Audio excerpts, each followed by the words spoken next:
Hello, everyone. Welcome back to the Coin Drop Podcast. This is episode 38. As we move into the new year, we're coming up almost a year of episodes. Tim, how you been this week, man? It's been a fucking week for me. Tell me about it. To try and make it short. You've got some good stuff back too. Apparently 10 minutes left, dude. Yeah.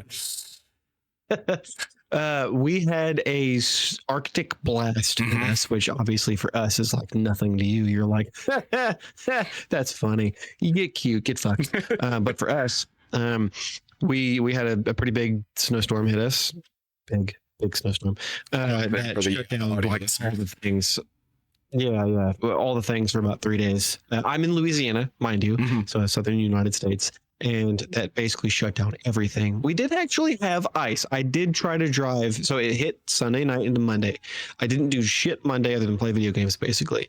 Tuesday, I actually tried to get out. And I got about a quarter mile and was sliding all over the place. And so I was like, nope. I told my boss. My boss said, don't worry about it. Wednesday, I was like, I think it's melted enough yesterday. Let's give it a shot. Nobody said nothing to me, so I actually made it to work. And when I texted my boss, I didn't hear shit back for 30 minutes after the time we were supposed to be there. And he goes, well, I actually didn't tell you to show up. I was like, well, you didn't tell me not to. So fuck me, I guess, for doing the right thing. But so I didn't work Wednesday either. I did some work around the house, blah, blah, whatever. Anyway, so it's been a week. I did some work around the house, did some work in my closet, tried to reorganize this room a little bit, which you can't see, but progress has been made and I feel positive. Good. Good. Yeah, more or less. Let me tell you the long odyssey of my saga of the last 72 hours of my life. It's 10:02. I mean, you've got 10 minutes left. So for those of you not in the Discord, for those of you in the Discord, you kind of have an idea where this goes. Wednesday night around 8 o'clock, 9 o'clock, maybe shortly after I put my daughter to bed, I went to turn on the water to do dishes, and there was suddenly no water after I heard a loud bang in the house. I thought, my wife was just coming out of putting our daughter to bed. Maybe she bumped something. Maybe it was my brother-in-law who lives in the basement. Turned on the water and there was nothing. And I'm like, oh, fuck. And at exactly that moment, funny enough, my brother-in-law came out of his room in the basement, and there was about 2 inches of water flooding my basement. And I know what you're thinking. The first thing you're going to go to is, a pipe burst. Yeah, pipe burst, right? No, actually, my water heater exploded, like blew the bottom of the fucking thing out and was just dumping water everywhere. So ran out into the snow, which up here we've got about 8 inches of it right now, in flip-flops and shorts, and turned off the water at the meter. Yeah, froze my fucking toes off. I can only imagine. Yeah. Turned off the water, spent the next 2.5, 3 hours mopping up the water with towels, every single towel in our house, mopping up the water with towels, draining it into the tub in the basement. Bringing it out. Yeah, dude, my hands hurt like hell. I can only imagine. God, dude, so bad. Ended the night with like, okay, water's cleaned up. We'll throw the heaters in here. My brother-in-law works night shift now, so he was able to stay up all night and on Wednesday night and keep a fire going in our wood burning stove. Dried out the basement overnight, no problem. Got most of the moisture out. I've got an insurance adjuster coming on Thursday to see kind of what actual damage is there and what they'll cover. Fingers crossed they cover the actual water heater. I don't know if they will or not. So it would be nice. So basically, we immediately after that, Thursday morning, pretty much right after it happened, I texted my boss. I was like, hey, water heater blew up, not coming in tomorrow. Sorry. And so the next morning we started calling around, trying to get somebody out here to put in a new water heater for us. Faith and I wanted to upgrade to a tankless for a long time. We did not expect to have to do that now, but we went ahead and dropped the money to get a tankless. But surprise! Yeah, you've got a lot of money to spend. in the last 5 years that we've owned, love being a house owner, dude. In the last 5 years we've owned this house, we've replaced every single appliance except for the furnace, which also needs to be replaced. So, yeah, dude, we've been fucked in this house. It'll be just in. What makes it worse is not only the things you don't want to replace, the things you want to replace. and the things you replace that you want to replace in between the things you don't want to replace. Yeah, we just replaced all the toilets last weekend. We're like, oh yeah, we got the extra money, we'll do the toilets. Fucking get fucked. Oh, okay. So Thursday morning, we start calling around trying to get somebody out here to put a new one in. I'm at PT. The wife's like, yeah, nobody can get out here till fucking Monday. I'm like, that's unacceptable. Like, we need hot water. Yeah. Fucking no, not gonna happen. So I drove out, got a tankless water heater, and spent the next literally like 20 something plus hours. No, probably closer to 30 hours. I think I did almost a full shift of work in the 3 days I was working on it, getting that water heater installed, running new lines, running PEX, tearing out all the old shit copper, redoing valves, shut off valves, this and that, the other. The only thing I wasn't capable to do is we have gas, so I wasn't able to move the gas line, whatever. So I had a guy come out. He's actually going to come back on Monday and do that because permits and shit, he couldn't do anything. So I just ran like a flex hose. But in the process of all this, we found out that cold water was bypassing and coming back out our hot lines, and it was bypassing at the shower in the upstairs bathroom. I'm like, okay, no problem. I'll pull the core out, right? Pull the core out, replace the valve core. Yeah. No, should be easy enough. Yeah, nice and easy, quick fix. The internal frame of the shower core pulled out and left the actual body in the shower valve. So now I had to cut out the entire shower valve, rip open my wall a bit bigger, put in a new shower valve mixer to stop the bypass, which, spoiler alert, more money Tim just mimed killing himself. That's how I felt, man. So it's fucking like Friday at this point, and I'm replacing a goddamn shower valve rather than finishing my fucking heater install. And oh my God, dude. So I finished that. Spoiler alert. Yeah, something else was bypassing too. So it's probably one of my old faucets. So it was a big waste of fucking time and didn't solve anything. Should I mime killing myself again? Long story short, it was 10 o'clock last night. Finally got the thing plugged in, booted up. Everything's done. It's roughed in for the exhaust and intake vents and all that fucking whatever. And we had hot water. And this is right now the first time I have sat down to do anything but drive somewhere, eat on the rare occasion I've gotten to eat, or laid down to sleep in the last 3 days. This is the first time I've sat down.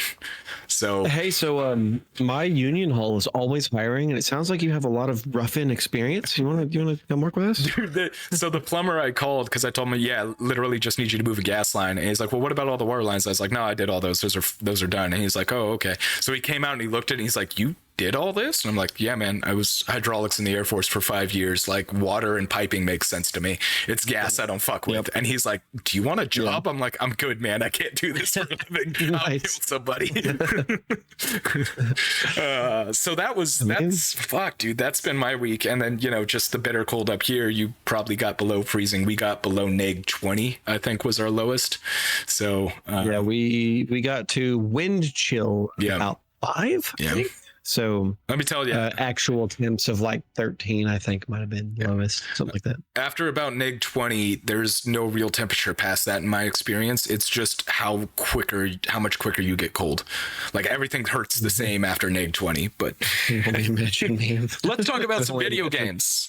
There you go, Mike. Do that here? Rants. We do that here. We don't just bullshit about. Yeah, fuck you, Mike. You got 4 minutes. There you go. Yeah, I ran through it. Get over it.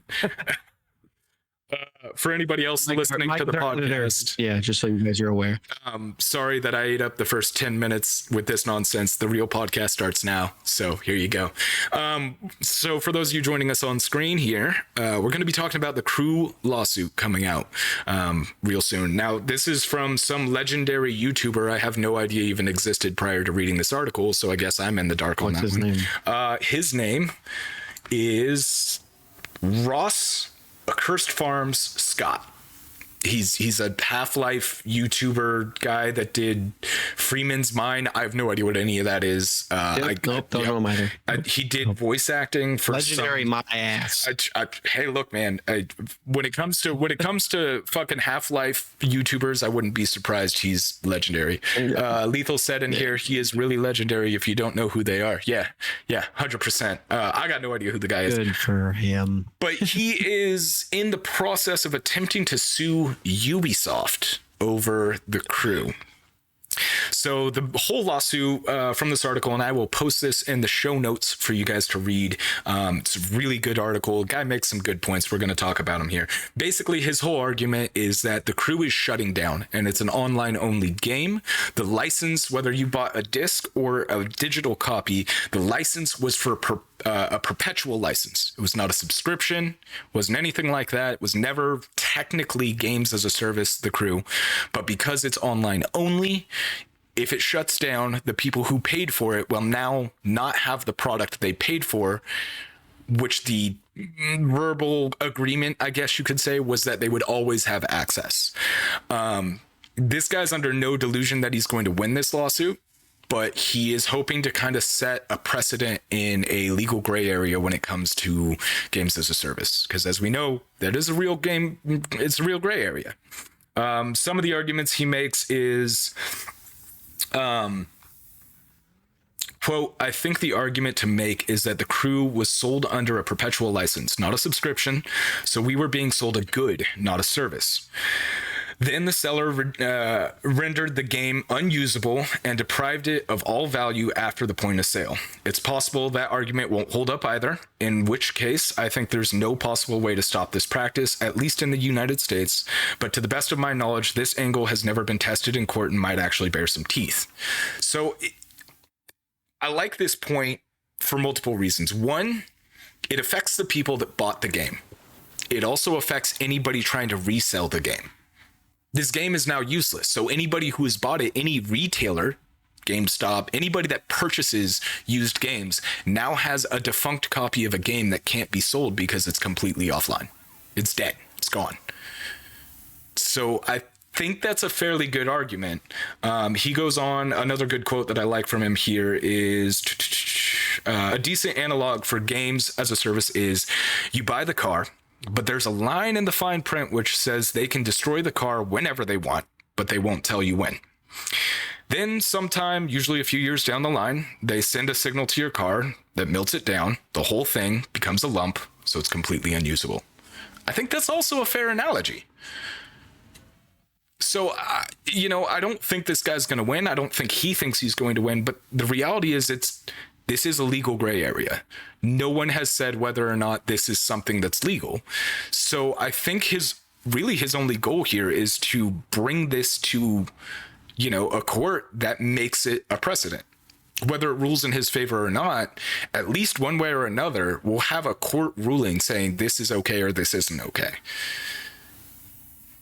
And personally, okay, so can I speak up? Yeah, go for it. Hit me. I've been silent because I've been letting you make your case, right?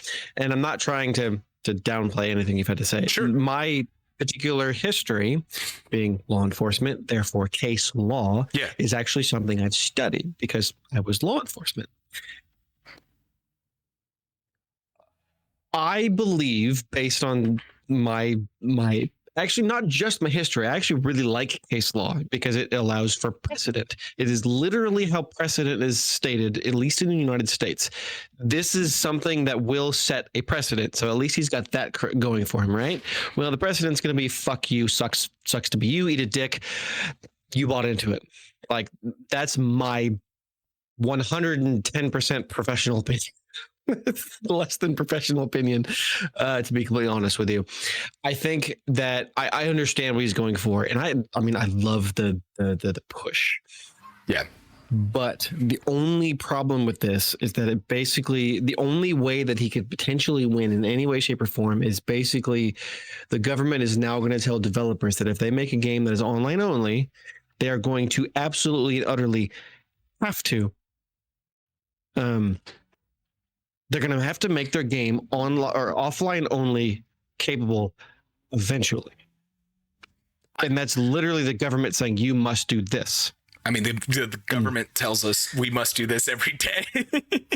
Yes, but in very specific circumstances, not when it comes to entertainment. They don't do that with entertainment, unless it's, of course, don't, scream bomb and building. To answer your question, specifically Strix, yes, I used to be an LEO. I actually miss it quite a bit, but, such is life. Anyways. I would argue that the rating system is the government saying you must do this. Yes, you're correct, but that's a simple. You have to explain what your product is. Sure. It's different from telling them what their product can and can't do. But as That's a just consumer, stating. sure, and again, as a consumer, in entertainment, show me another medium that is able to be altered and removed after its release. Right? So like a movie stops running in the theater, but once you own the movie, you own the movie. They can't like delete the servers the movie connects to, because it doesn't. You're correct, but on the contrary, many other entertainment things, because entertainment doesn't necessarily mean movies and videos. It's entertainment as a whole, media of any source. Yes. Yeah.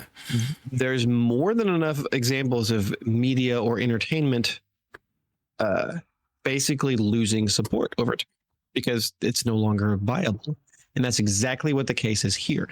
They did their best to make their game popular enough for them to keep their servers online, and when interest waned enough for them to 10 years? 10 years is a long time. Bro, honestly. Request is still playable. Don't talk to me about long time in media. No. Those are different. One of them is a full-blown MMO ground up built from the ground up, built to be played by massive amounts of people. This game is essentially smaller player size. And so it's like GTA Online in the sense of smaller groups of people rather than thousands. And so I agree with you. Again, I agree with this person intentionally. Essentially, I wish from a legal aspect. had that. You're just speaking from a legal aspect. Yes. Yeah. I don't think he has a chance in hell of winning absolutely anything. I don't think he thinks he does. I really don't. He seems pretty pragmatic on his approach to this. Like he's hoping for the best, but I don't think he thinks he's going to win. Yeah. I mean, when I say win, I mean anything. Yeah. I think if anything, all he's going to do is make the outlook look sort of dim for everybody, because all that means is that, I mean, I think, speaking for nobody else but myself, speaking for nobody else but myself, I wish the government had absolutely the least amount of say as possible. Like, I wish they couldn't tell who could get married to who. I wish they didn't have a say in taxes, etc. Yeah. That's just my stance. Sure. So in this case, I really wish that the government wouldn't be able to step in. I think so.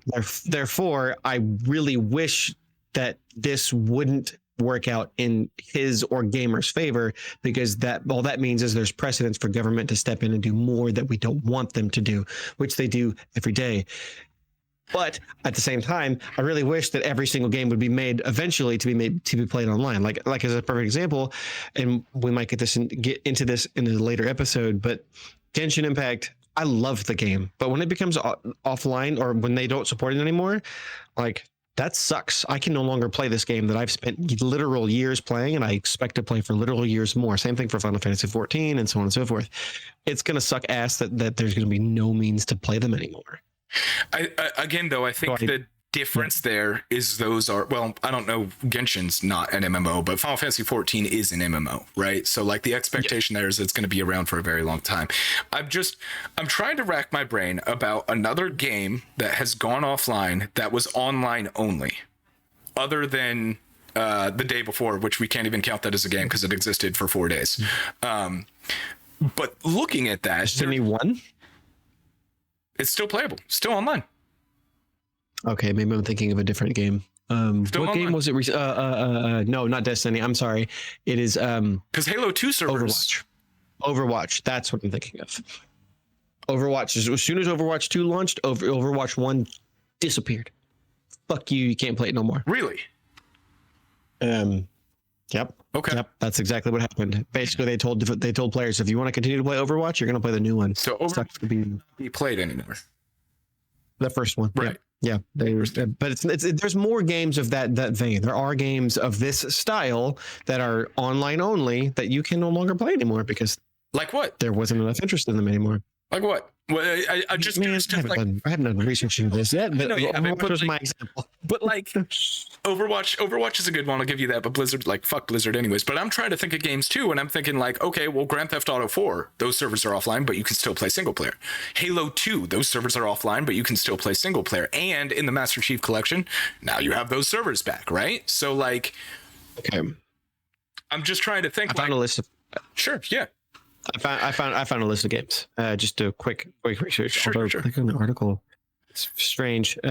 So the list I found is when you Google something, Mhm. Google will give you a list Mhm. before you click on the actual article.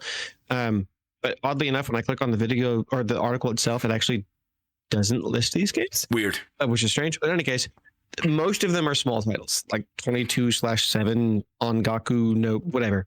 Okay. Are there any that are AAA titles? Archlord. Archlord is a bigger title. Fuck is That one you can no longer play anymore. The fuck is Archlord?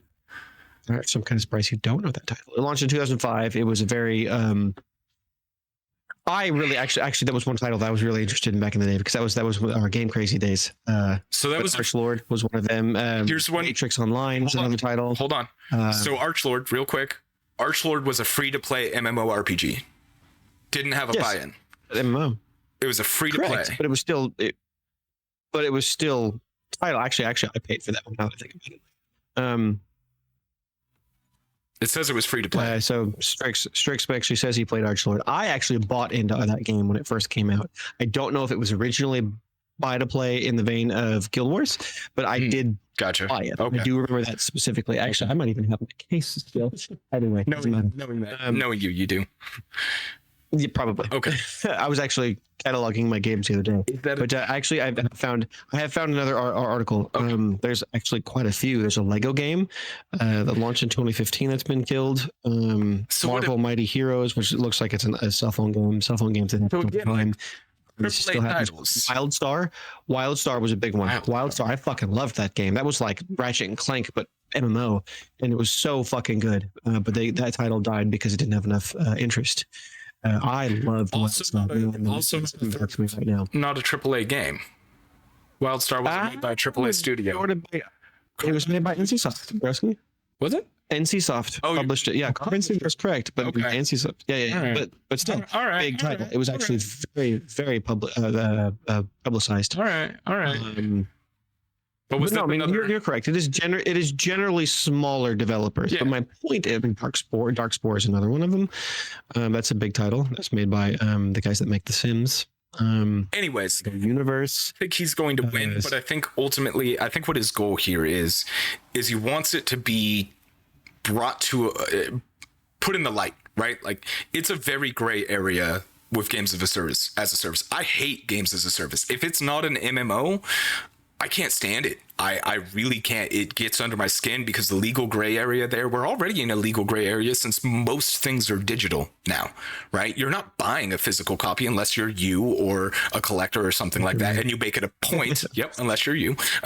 Or you make it a point to buy physical. And in reality, those physical copies aren't even real full copies of the games anymore.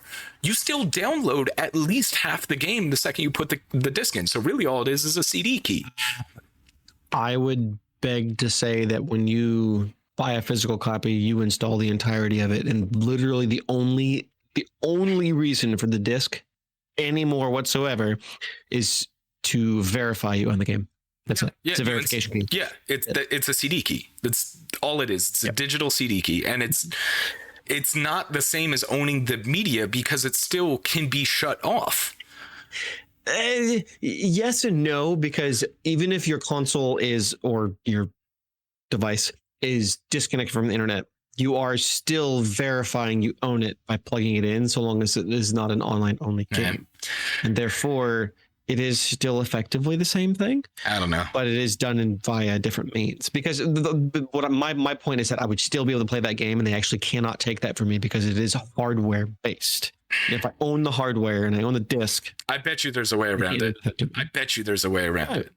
I just maybe. Here's the thing: it's like I'm with you. Less government is good in 99.9% of cases, and I think this is exactly the point when the government should step in. The problem is I don't trust the government to stop here. That's the real hitch.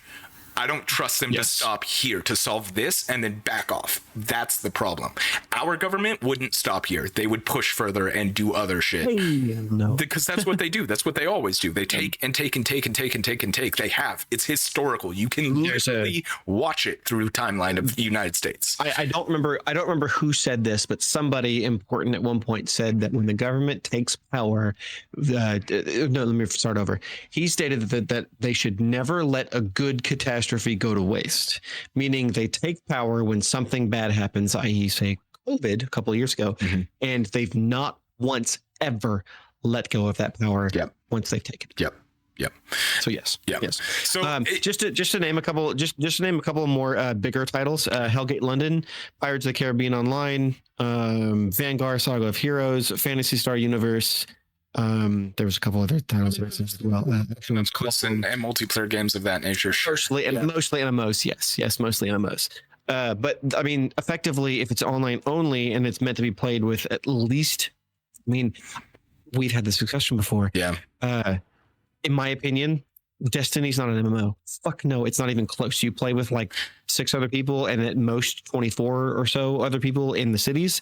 That's not an MMO. That is a persistent online game where you play with a few other people at a time. That is not a massively multiplayer online role-playing game. Thanks for coming to 10th TED Talk. Yes.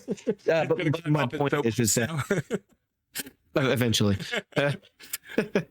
is that those type of games do fit the same category in the sense of eventually they're going to be shut off. And you're not going to be able to play them. Yeah, I mean, you're not wrong. I don't think he's going to win either, but I think my only hope is that it finally has somebody look at this, because nobody's looked at it, right? There is no legal precedent here. Nothing's been set one way or the other.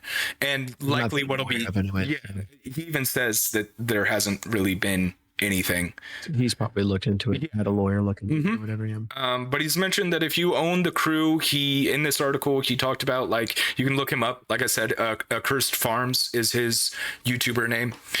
He put a call out: if you bought a copy of the crew, if you want to be involved in this potential class action lawsuit, send him an email, let him know. He's trying to gather people to find out interest, and there's talks of, setting up a GoFundMe at some point, if it gets to that point, to pay for legal action. It sounds like he's doing his due diligence. He's trying to see if there's actually a case here. I think he's got a case. Do I think it's a winnable one? Not a fucking chance. But again, I agree. I don't trust the government to stop here. This, to me, is exactly when the government should step in to protect consumers. But as we know, it never ends there. So no. I wish he would win, but not in our United States. Maybe in a parallel dimension United States where the government isn't totalitarian. But what do I know? Let's move on to a lighter subject, which isn't really a lighter subject, but they're in more controversy, I guess we could say, actually. In more controversy, Like a Dragon is doing some really not okay. Yeah, fucking subtitle. The Yakuza series rebranded to Subtitle is doing some not okay things. Tim, tell us about it. Yeah, so Like a Dragon Infinite Wealth is the newest title in the series that used to be Yakuza. It is, if I'm not mistaken, actually not in the RPG vein, like the Lost or... He's looking at his shelf. The first title is actually... Yes, I think the first title is actually Like a Dragon. The first title that was in the RPG series was Like a Dragon. Anyways, this new title is actually not in that RPG vein. Anyways, they are choosing to do something different. Typically, when games release and they are meant to be played more than once, i.e. New Game Plus, either they're available at launch, which usually actually isn't the case. Usually New Game Plus comes within the first 2 months or so. They'll release it as an update down the line. That way it gives plenty of people to play a chance to play the game and really get into the depth of it before starting it over, because they want their player base to actually like fully really take their time and explore their game before they start over from the beginning. Well, this hasn't actually been confirmed by Sega or the developers. But there was a promotional image released for the game, and it's different editions. There are 3 different editions. There's your basic, there's your deluxe, and there's, I forget what they call it, but like deluxe supreme, whatever. The one like the ultimate edition, basically. But basically, it states that if you want New Game Plus, you have to. That's kind of funny that 1% here is noticing this. Wait for you to take a break. Spoiler alert, Yeah. Danny Trejo is actually in this game 100%. And I'm blown away by that fact. That's actually him in the trailer right there. I looked this up, 1%, and I said the same damn thing when I was looking up for a wallpaper for this game. It's like, is that goddamn Danny Trejo? Is fucking Machete in this shit? Yeah, Machete is in this.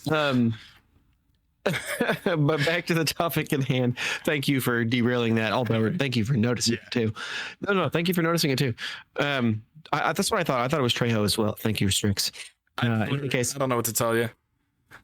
Whatever. In any case, in order to get the New Game Plus, based on their promotional image, in order to get New Game Plus, you have to buy at least the deluxe edition. You cannot buy the standard and get New Game Plus. Supposedly, which is weird, kind of. Supposedly, but this is their promotional stats, and that seems kind of fucked up, for lack of a better way to describe it. It seems fucked up. No, that is fucked up. That's look, dude, there's locking content behind a paywall, and then there's literally removing a feature and locking it behind basic feature. Yeah, that's basic modern feature, to be fair, but still, game that you know is going to have a trophy, achievement, whatever you want to fucking call it, for completing New Game Plus. Like, the fuck? No. That's as bad as let's charge them $1 every time they want to reload their gun. Get the fuck out of here, whoever made this decision. Let's charge them $5 like Call of Duty did for a red dot, something like that, right? I mean, I pretty much don't ever play New Game Plus, to be completely fair. I do on certain games like Spider-Man, the Spider-Man Insomniac, when that came out. I knew Game Plus the shit out of that game. That was fucking fun as hell. Dark Souls, another good New Game Plus. Okay. For anyone watching, or for any future people watching, I'm going to show you now.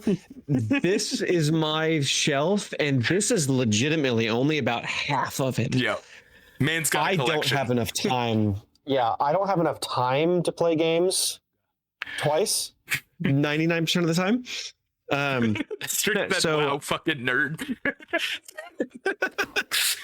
Thank you. I accept that as a term of endearment. Anyways, I love the feature. I think it's great, and thank God more developers are doing this.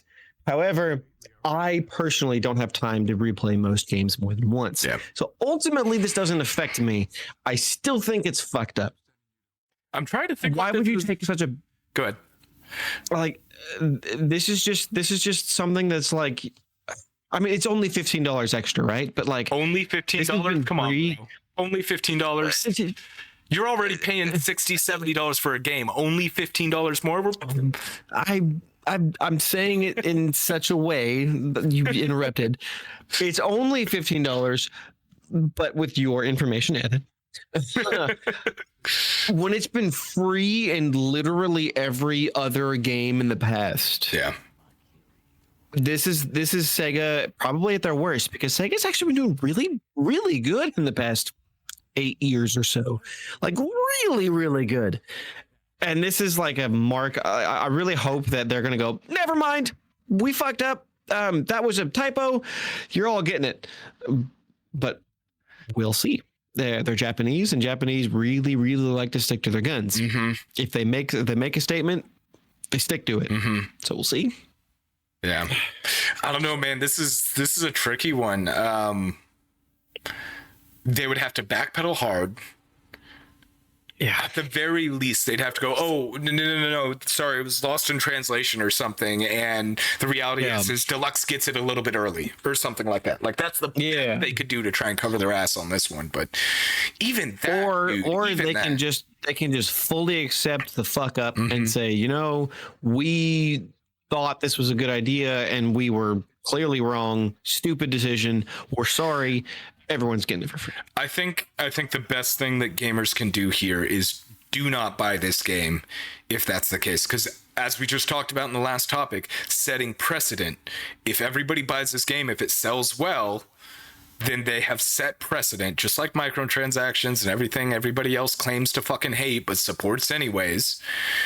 If you buy this game, you're supporting this idea, if it turns out to be true, that it's okay to lock major features behind paywalls. Major features. Yeah, major features they're not just major. They're just hell. I wouldn't even call them major. I'll call them basic features. This is like it is standard for video games at this point. It's basic ass features. But it's a standard feature, but it's a big standard feature. It's one of those that's like in games like locking replayability in a sense that like, well, now you got to start over, but these guys over here who gave us $15 extra, they get to continue their game and start it over. Like, that's not okay. That is not okay. Yeah. In no world should that be okay. So. No. And so based on what you just said, I'm gonna call you out. Show me. This particular person is someone on Twitter that me and this person have spoken back and forth quite a bit, and he specifically stated he was gonna watch. If you're not a he, I apologize. I don't know this. I'm saying he is a general term here. He actually did state that he's pre-ordered the standard version and he's going to cancel it and pre-order the deluxe because he specifically wants this. So this person loves the franchise enough to go ahead and give them that extra $15. They should not have to. No, they should be able to give the $70 or whatever the basic price is and get this feature. Yeah. They should not have to give additional money to get this basic feature. Now, if they wanted, some sort of physical map or extra soundtrack or whatever it may be, your normal stuff. Yeah.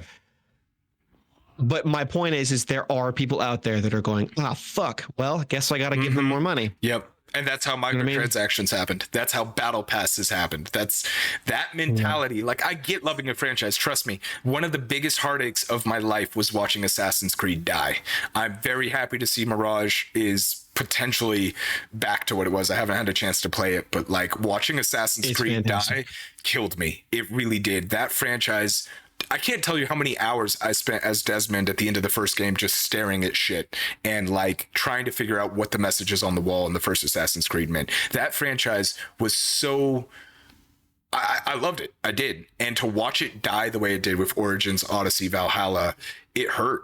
And I could not bring myself to give them money, even though I loved that franchise.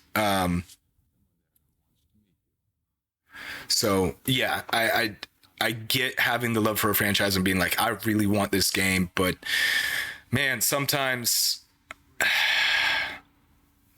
it's better to wait. Just my opinion. And the only thing I want to say here, specifically show this, he's not trying to blame you here. Like, it's not because you're willing to spend the extra money to get this. It's not your fault.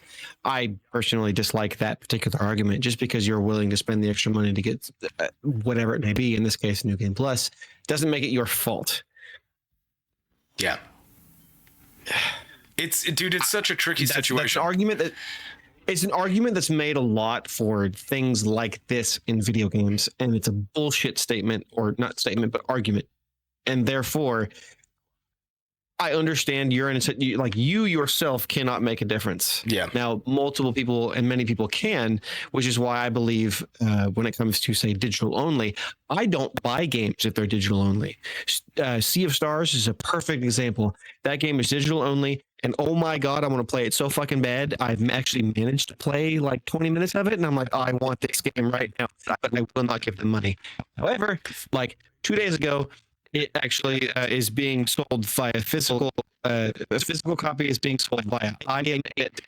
There may be physical copy available if you pre-order it now.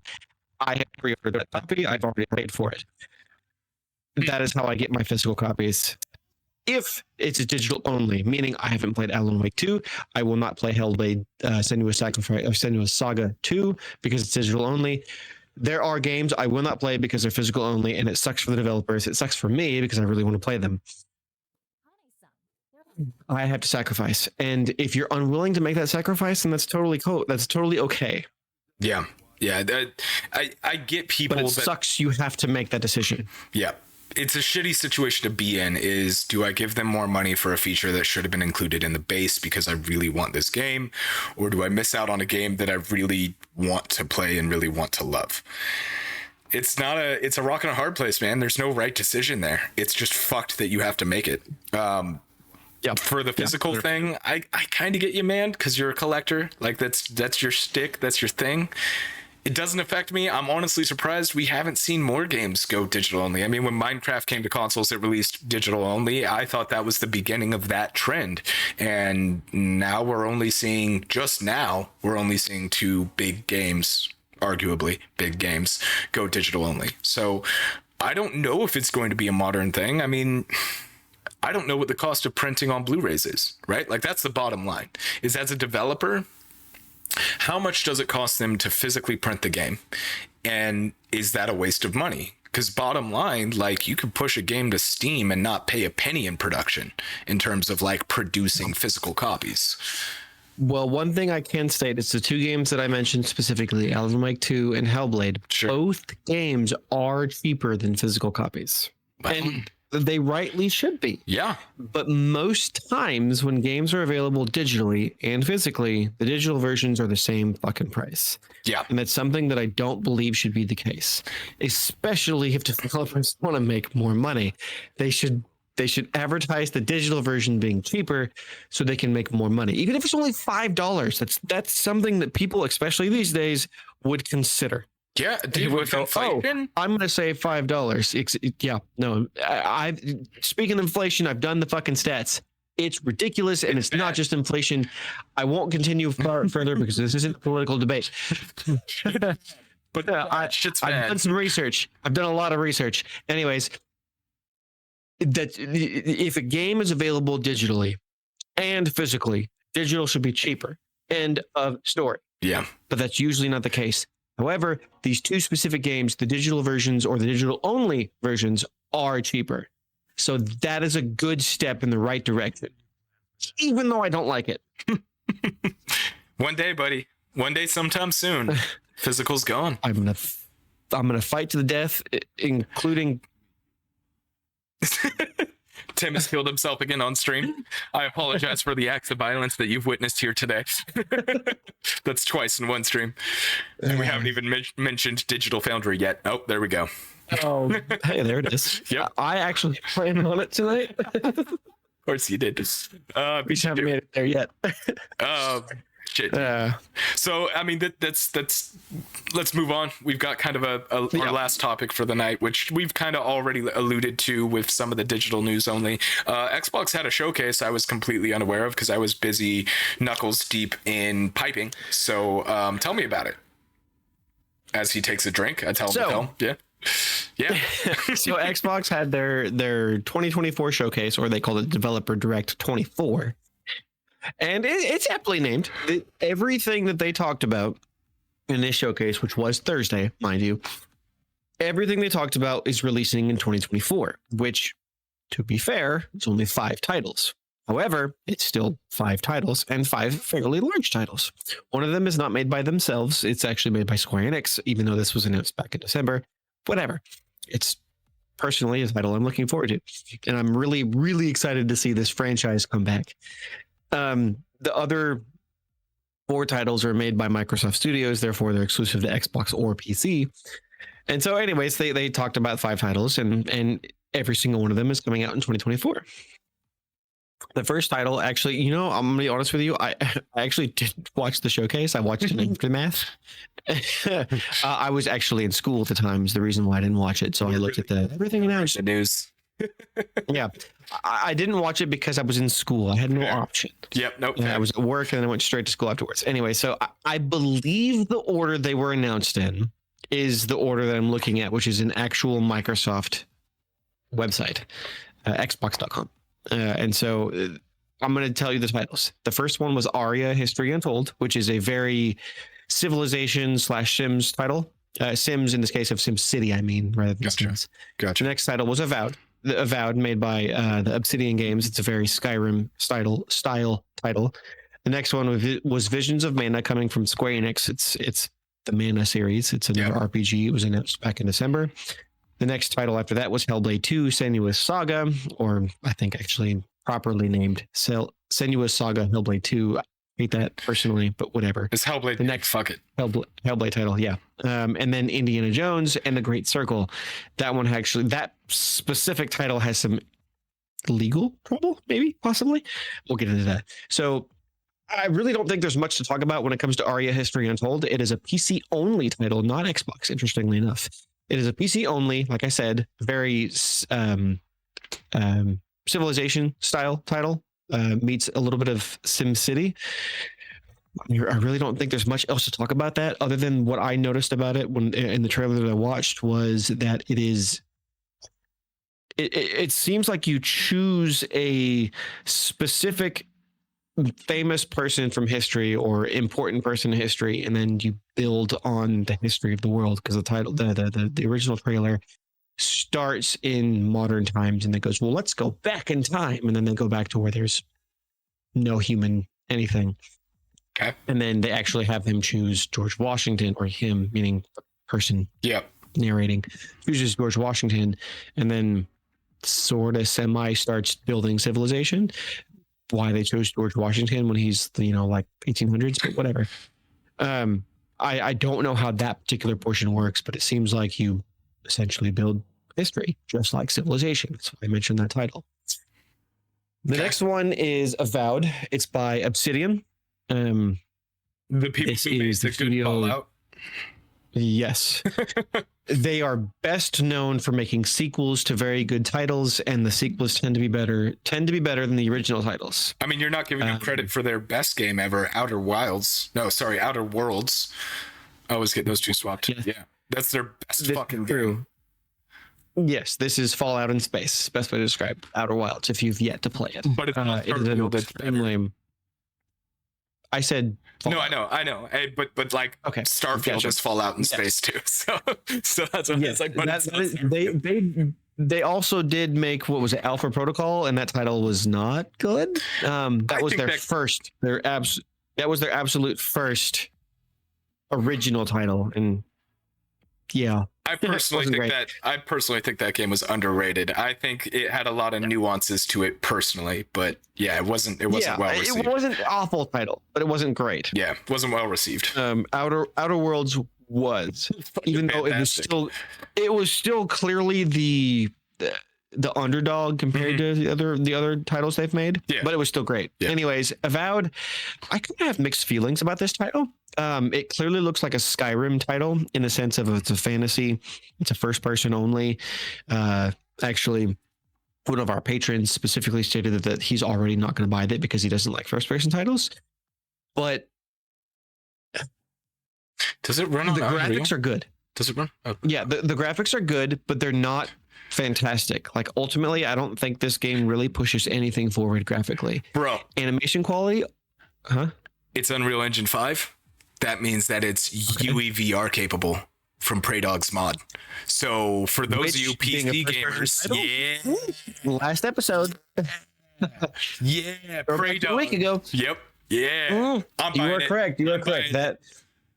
Yeah. However, like, watching the trailer for me, I was looking at it going, this animation quality is really not all that great.